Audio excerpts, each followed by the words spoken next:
දරුවනේ අපි දැන් මේ ඉන්නේ භාග එකතු කිරීම අඩු කිරීම පිළිබඳ නීති සාකච්ඡා කරමින්. මම ඔයගලන්ට කිව්වා මේක මම මූලික ක්‍රම තුනක් යටතේ ඔයගලන්ට කියලා දෙනවා කියලා. දැන් අපි ඉස්සෙල්ලා වීඩියෝ එකේ කතා කරා පළවෙනි ක්‍රමය. ඒ ක්‍රමයේදී මම නවත්තපු ගානෙන් එන්නම්.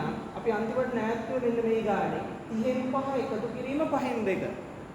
මම එතනදී කිව්වා අපි වැඩි කිරීමේ ක්‍රමය පාවිච්චි කරොත් මෙන්න මේ විදිහට 30 5න් වැඩි කරලා 150 අරගෙන මේ පැත්තට 5 අරක් 5 25යි කියලා අරගෙන මේක වැඩි කරොත් මේ ක්‍රමයේදී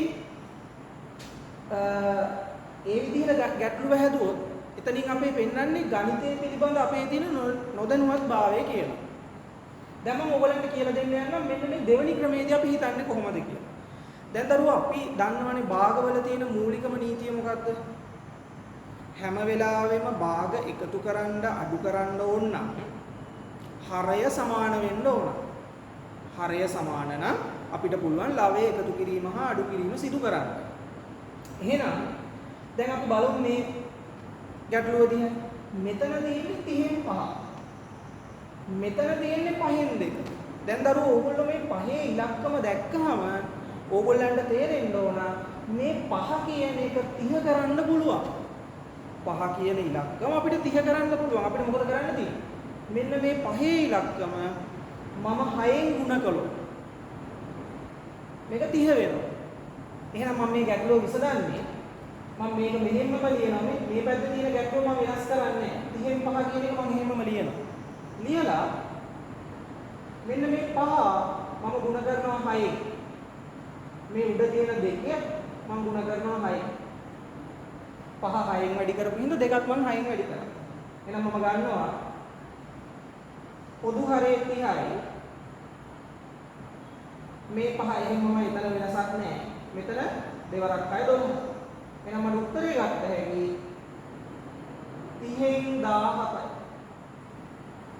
හැම වෙලේම මතක තියාගන්න ඕනේ මේකේ මූලික නීතිය තමයි හරය සමාන කර ගැනීම. මම දෙවෙනි ගැටලුවට ගියොත් මෙතන තියෙන්නේ 16 මෙතන තියෙන්නේ 4.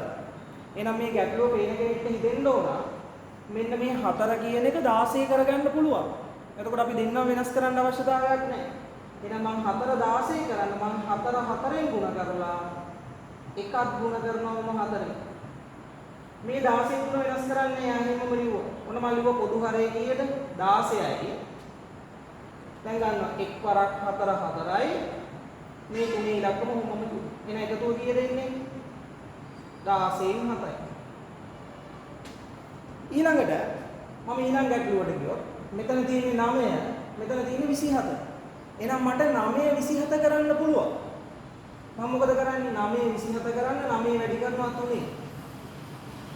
මම 5ක් වැඩි කරනවා 3. මේ 27න් 4 හිම්මමයි. එයා වෙනස් කරන්නේ. එහෙනම් මට පොදු හරය ගන්න පුළුවන් 27යි. මෙතන එනවා 5 වරක් 3 15යි 15න් අඩු කරනවා 4. එහෙනම් මට උත්තරේ ගන්න පුළුවන් කීයද? 27න් 11. අප බලමු දරුවෝ අන්තිම ගාන මෙතන තියෙන එක මේ බලන්න 15න් 13 අඩු කිරීම 3න් 2. දැන් මේකෙත් ඔයගොල්ලෝ හොඳට බලන්න දරුවෝ 3 15 කරන්න පුළුවන්. එහෙනම් මේ 15න් 13 මෙහෙමම තියෙනවා මම 3 වැඩි කරනවා 5න් 15 කරා. ඒ හින්දා උඩ දෙකක් මම වැඩි කරනවා 5න්. පොදු හරය 15යි. 13යි මෙතන 10යි. එහෙනම් මට උත්තරේ එනවා 15න් 3යි. ගැටලුව හදන්න. එහෙනම් දරුවෝ දෙවෙනි ක්‍රමයේදී වෙන්නේ හරයන් දෙකම වෙනස් කරන්න ඕනේ නැහැ. අපිට එක හරයක් අනිත් හරය බවට පත් කරගන්න පුළුවන්. දැන් මගෙන් කවුරු හරි අහන්න පුළුවන් සර් ඊට වඩා මේක කෙටියෙන් හදන්න පුළුවන් නේ කියලා. දරුවෝ කෙටියෙන් හදනවා කියන්නේ මූල ධර්ම අඩු කරනවා කියන එක නෙමෙයි. පියවර අඩු කරනවා කියන්නේ. මොකද මේ පියවර අඩු කරනවා කියන්නේ?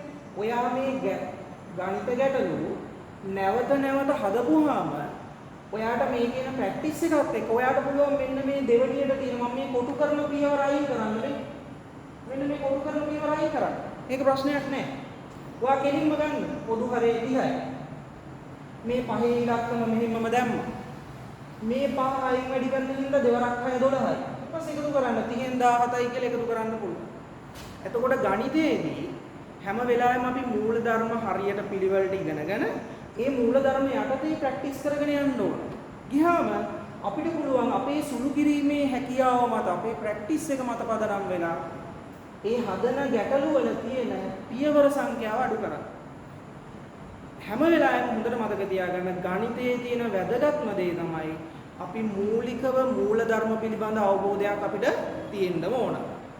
අපි එහෙනම් තුන්වෙනි ක්‍රමයේදී බලමු මේක ඊළඟ ක්‍රමය මොකක්ද කියලා පාග එකතු කිරීමේ අඩු කිරීමේදී අපිට හමු වෙනවා.